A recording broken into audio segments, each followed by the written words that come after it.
Blessed day, everyone, to our viewers and especially to our Philippine history teacher. I am Prince Didin, your speaker for today. It is our pleasure to present to you the history debate of 2022. And the topic of our debate is about the Christmas in the Philippines. So first, before we were going to start to our debate session, I would first introduce to you the members of each group and what round they were going to speak. In the opposing team, Jecelle and Albacid is the speakers of the first round. Mark, Vincent, Piola and Jeuscris Fransisco is the speakers of the second round. And the speakers of the third round is Matt Galacio and Albacid Maulana. Reminders: in this first round, you will be given 3 minutes to state your evidences and views. And to all debaters, good luck. Round 1. Affirmative speaker. The motion for today's debate is the site of the first mass in the Philippines was held in LIMASAWA, Southern Leyte, Visayas.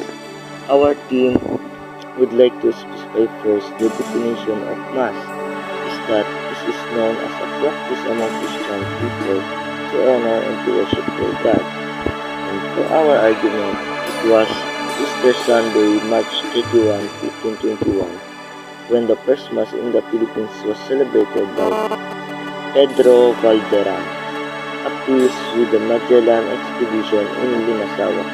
According to the accounts of Pegapeta Antonio and Francisco Aldo, two eyewitnesses of Magellan's voyage, based on their geographical location provided, the island of Limasawa in southern Leyte is the counterpart. So, we, the affirmative team, strongly supports the motion of this debate that the first mass here in the Philippines was held in Limasawa and not in Butuan.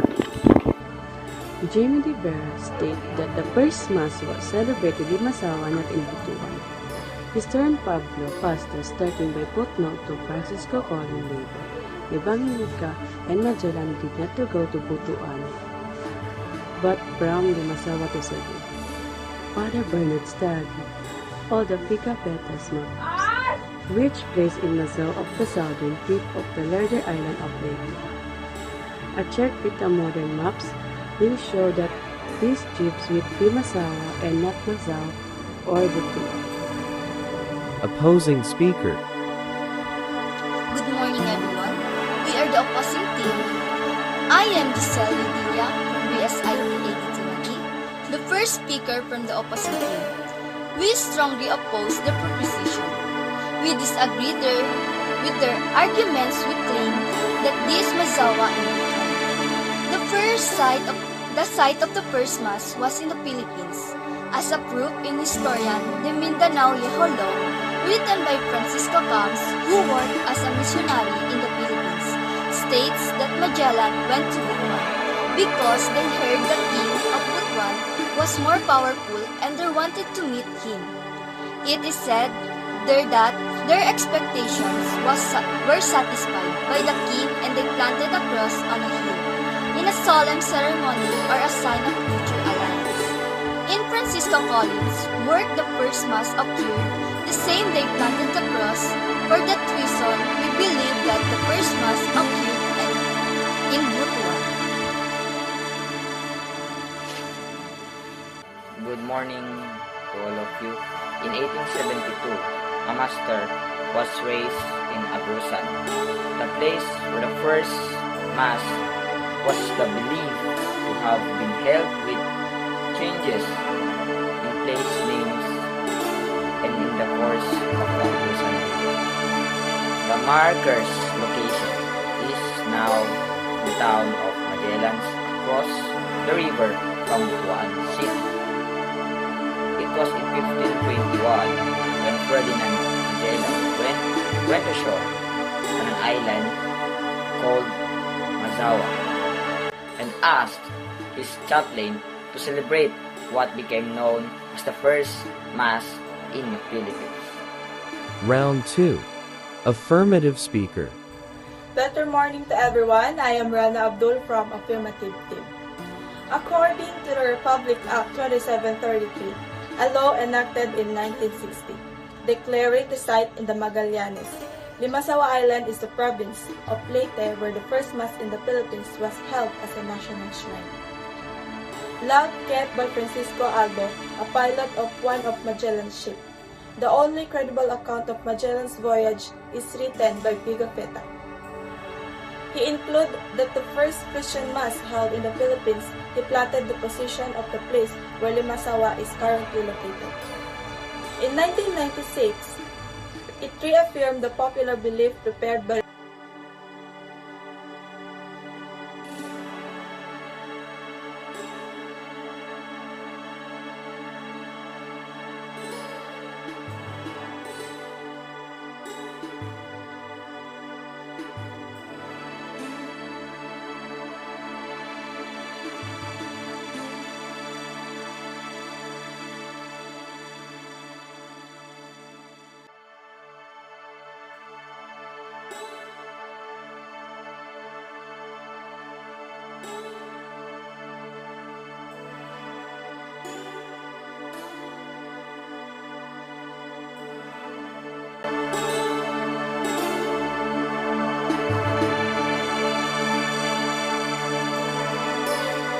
Opposing speaker. The earliest recorded Mass in the Philippine territory was held in Limasawa on March 31, 1521.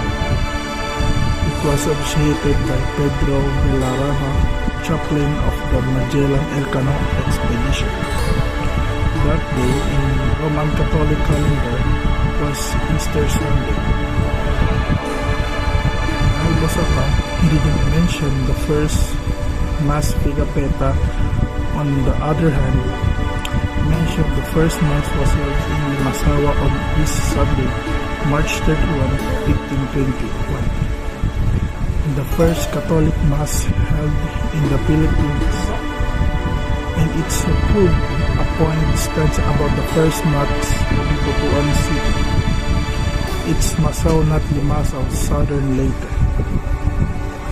The first Mass held in Masaw, not Limasawa.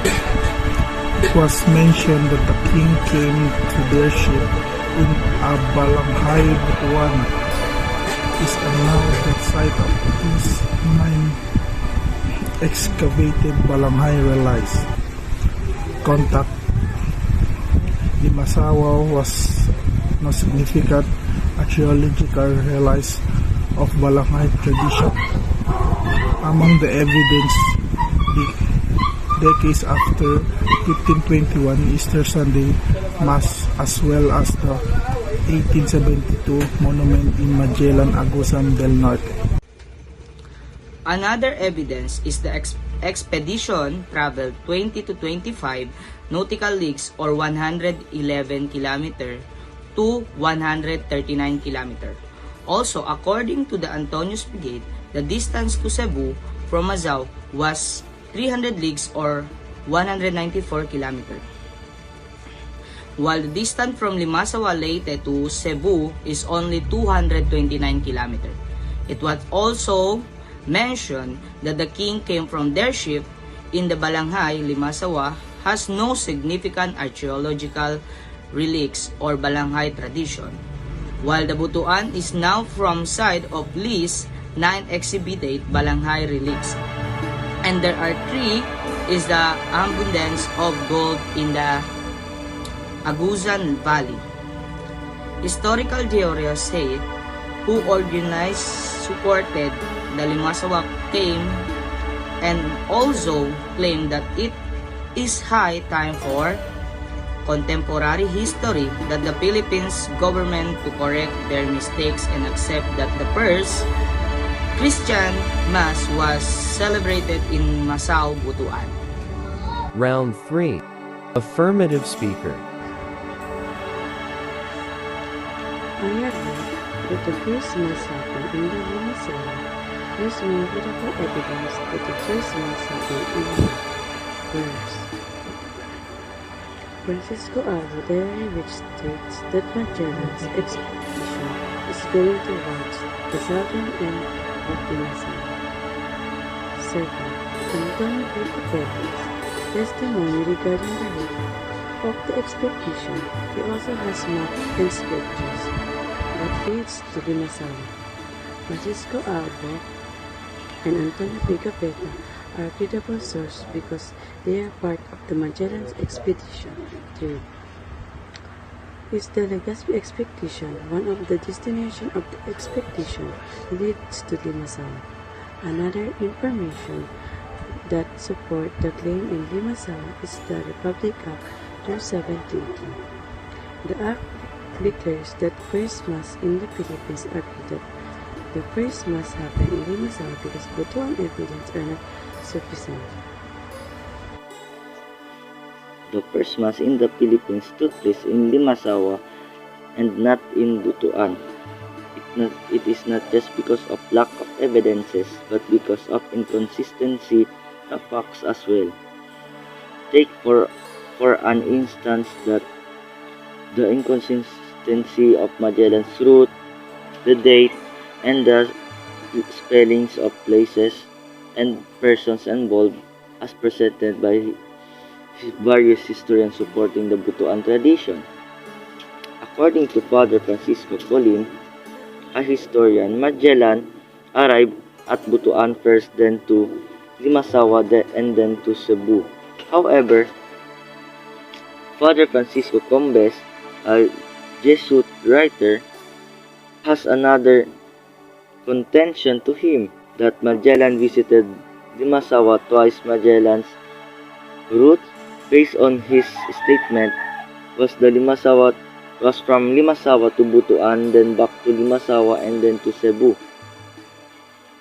On April 7, 1521, first mass did not took place in Butuan because of its presentation of the wrong date.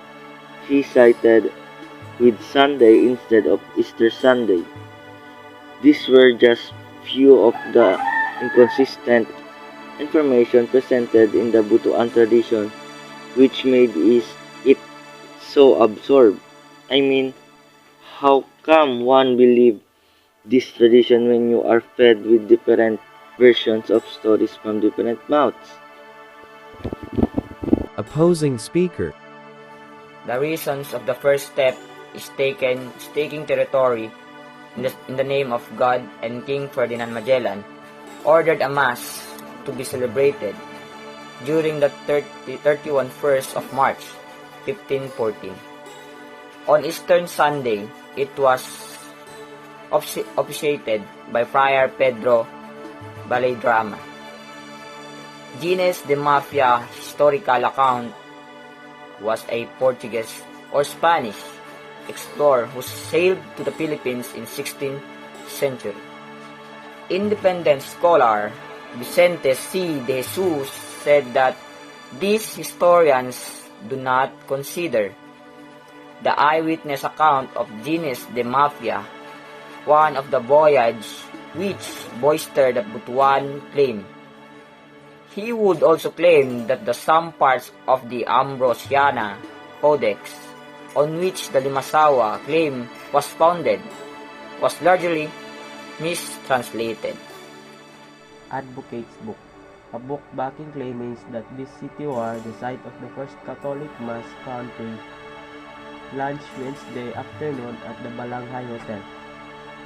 Butuan to pursue claims it was the site of the first Mass in RP 485 years ago. The local securities, church officials, as well as the historian repealings of a petition to a National Historian Institute or NHI, arresting the Butuan city, particularly Mazawa Island. Barangay Pinamangkulan was the official site of the first Mass on Easter Sunday in 1521.